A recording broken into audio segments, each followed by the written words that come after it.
Hello everybody, and welcome back to another Sunday night story time with Skaaro the Red, as we continue the ridiculous ballad of Skaaro the Red.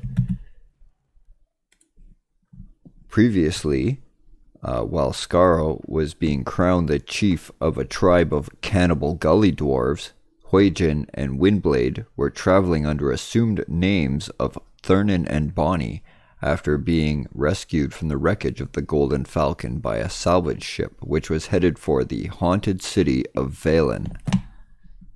So tonight we continue the story of Huygen and Windblade, also known as Thurnin and Bonnie, and let's get right to it.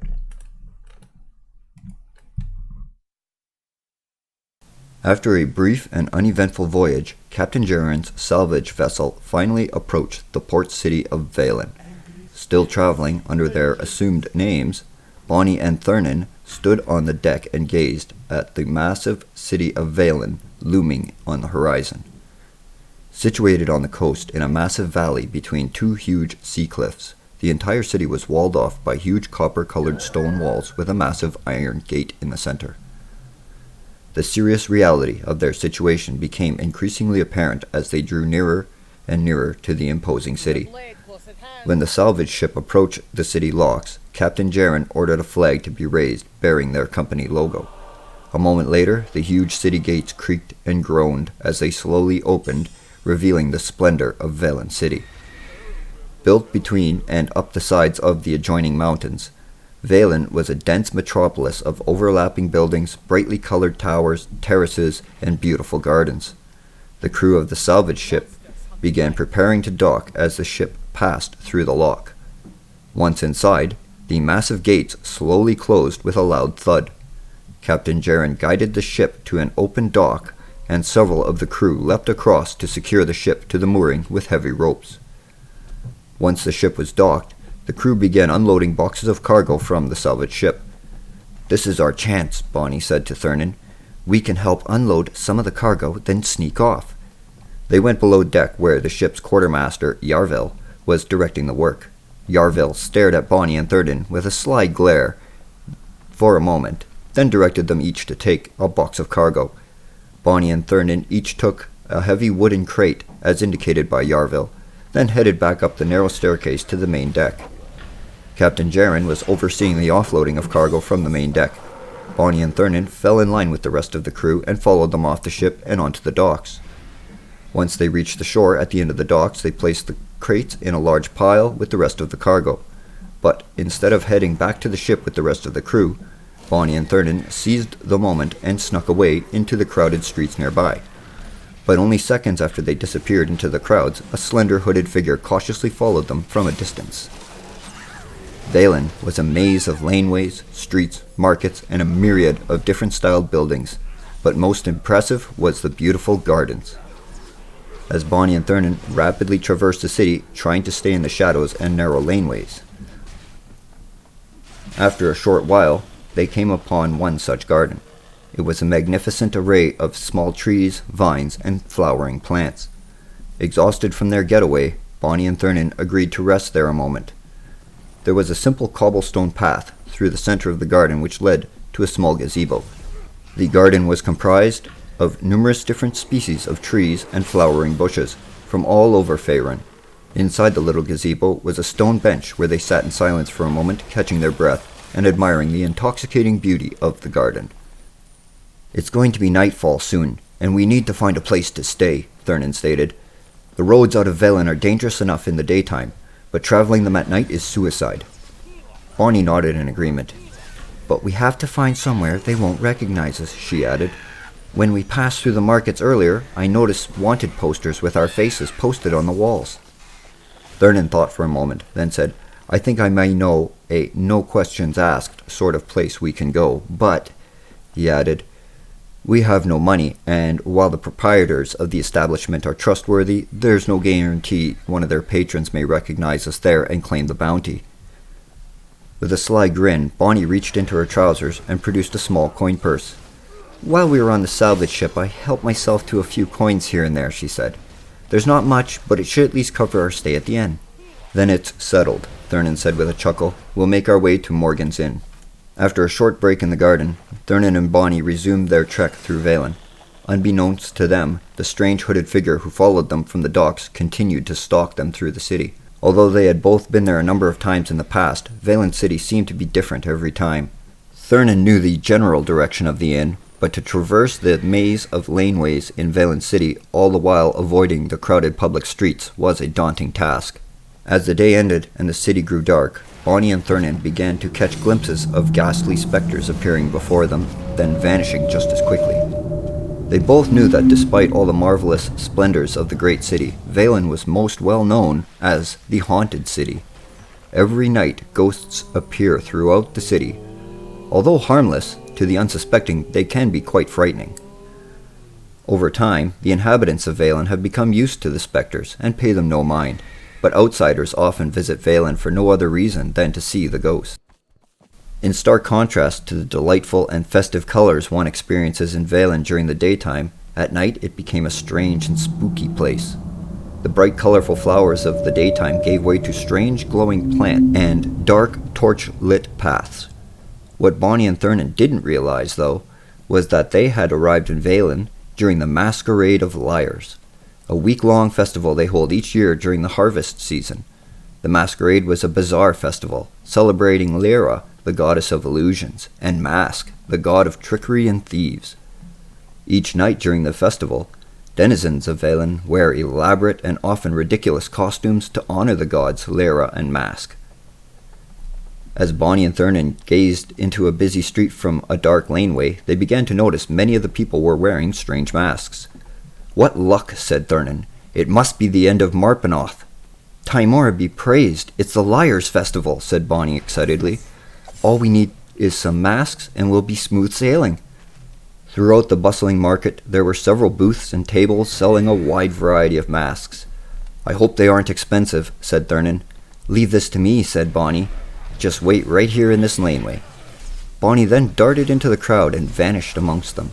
She had perfected an old rogue trick. Using line of sight, shadows, and stealth, Bonnie was able to move among the crowd, all the while remaining nearly invisible to those around her.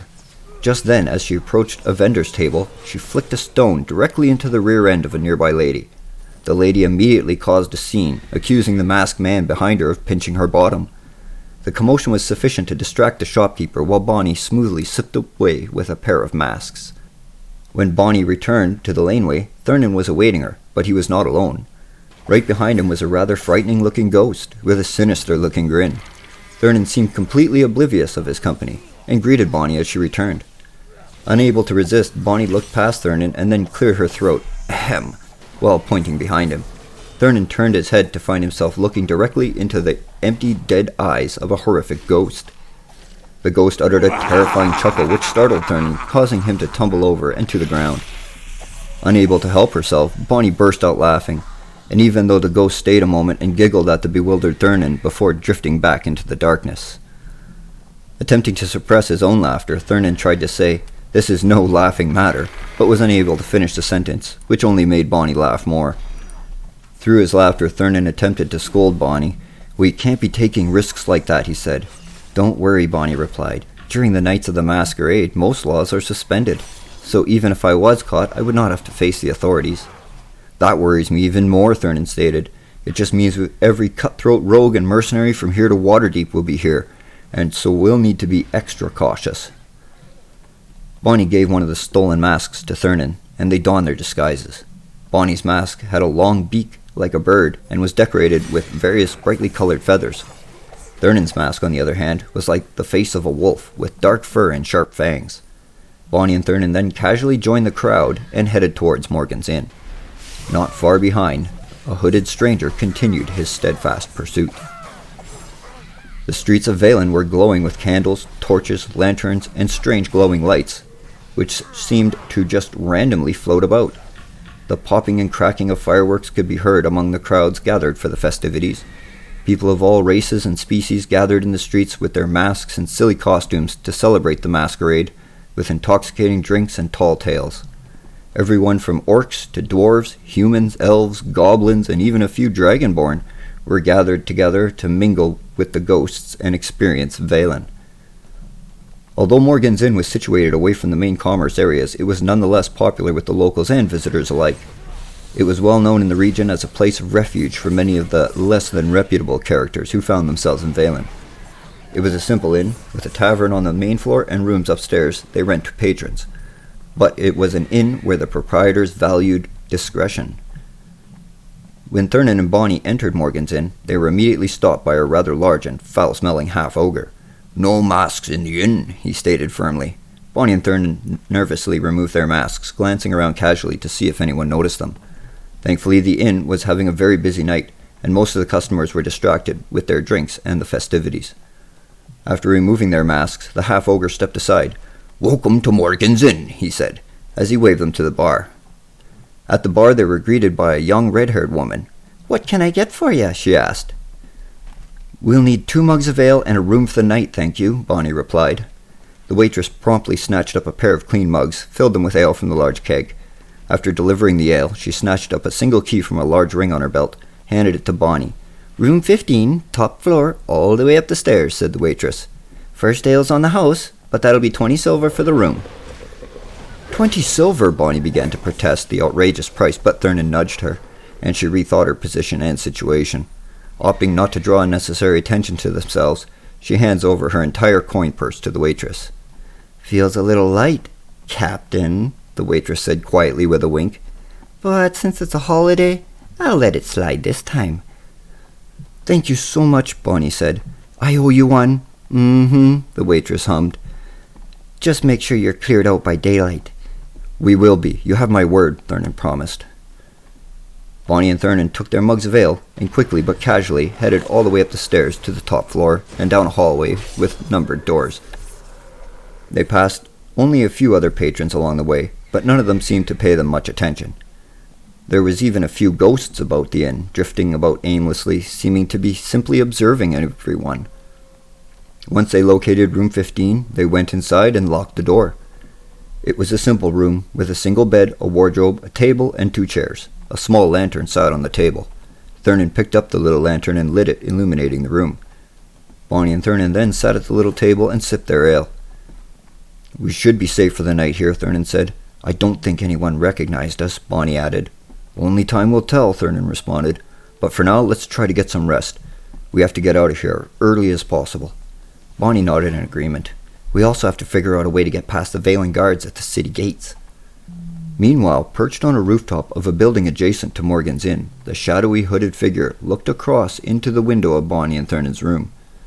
The cloaked figure patiently watched and waited until Thurnon extinguished the lantern. After a short while, the cloaked figure stood up, took several steps back, drew a long pair of thin daggers from his belt. With a dagger in each hand, he then sprinted across the rooftop and dove directly through Bonnie and Thurnon's window. Soon after Bonnie and Thurnon laid down in the bed to rest for the night, the cloaked figure dove through their window and almost silently rolled across their floor, landing directly on his feet. In each hand he held a long, thin dagger. Before Thurnon could even rise from the bed, the cloaked assassin was already upon him, slashing wildly with his blades. In his attempt to block the assassin's attacks, Thurnon suffered a deep slash on his forearm. But then, suddenly at that moment, a ghost appeared between them. The attacker found himself looking directly into the terrifying, ghastly visage with a sinister-looking grin. And when the ghost uttered its horrifying chuckle, the assassin stumbled back and Thurnon seized the opportunity. Lunging directly through the ghost, Thurnon caught the assassin off balance and toppled him to the floor, knocking his blades from his hands. Bonnie, too, was quick to roll out of the bed and onto her feet. Grabbing one of the chairs, she smashed it over the assassin's head, tearing his cowl off, revealing their attacker. He was none other than the salvage ship's quartermaster, Yarvil. "Aye, it's me," he snarled. "I knew who ye was the moment I laid eyes on ye." Then, before he could move, Bonnie swiftly delivered another blow to Yarvil's head, knocking him out cold. Thurnon then retrieved one of Yarvil's daggers from the floor and plunged it directly through his neck. Thurnon then yanked the dagger from Yarvil's neck and wiped off the blood on Yarvil's cloak. Thurnon then took Yarvil's belt and put it on himself and sheathed the twin daggers into it. Looking around the room, the ghost who had intervened during the fight had disappeared, but Thurnon couldn't help but wonder if it was the same ghost he had encountered earlier that evening in the marketplace. Your arm, Bonnie gasped upon seeing the bleeding gash Thurnan suffered during the fight. Are you okay? She asked. I'll be fine. It's just a scratch, Thurnan replied. Nonsense, said Bonnie, and then she tore a piece of Yarvil's clothing and used it to tie a bandage tightly around Thurnan's arm. Let's hope that's holds for now. That's a nasty gash, and we may need to put stitches into it if it doesn't stop bleeding. As Bonnie bandaged Thurnan's arm, she said, You know, Yarvil could have had us in irons on that salvage ship, and we would have been helpless. Indeed, Thurnan responded, but then he would have had to share his bounty with the rest of the crew. Ironically, he continued, it was Yarvil's own arrogance and greed which ultimately led to his demise. We should get out of here, Bonnie stated. Agreed, but it's too dangerous to go tonight, Thurnan replied. And we need to do something about this Bonnie. We'll hide it for now, Thurnan suggested. Then, just as Thurnan was about to hoist the body up, another ghost began to materialize. With an agonized howl, the specter's face came into focus, and it was none other than Yarvil. His ghost moaned and drifted about the room for a moment before stopping and staring at his own corpse. No, he moaned. Then, like a puff of smoke, he slowly dematerialized, vanishing into the air. Yeah, we definitely need to get out of here, said Thurnan. As he grabbed Yarvil's body, then hoisting it over his shoulder, he carried it to the wardrobe and stuffed the body inside it, then forced the wardrobe's door shut. Since we are staying here, maybe we should take turns sleeping tonight, Thurnan suggested. I'll take first watch, Bonnie offered. You look like you need some rest.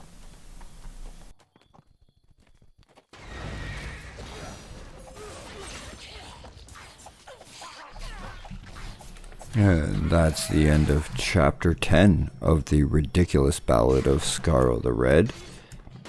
I encourage everyone to tune in next week, Sunday night at 9 p.m. on twitch.tv/Skaaro the Red for more adventures with Skaaro and Huijin and the others. Next week we'll probably head back over and see what's going on with Skaaro and the gang of cannibal gully dwarves that he seems to, tribe of cannibal gully dwarves he seems to have teamed up with. So I'd like to thank everyone for watching. I encourage you to please like, thumbs up, upvote, share, subscribe, all that great stuff to see more adventures and more of these stories. And again, thanks everyone for watching, and have a good evening.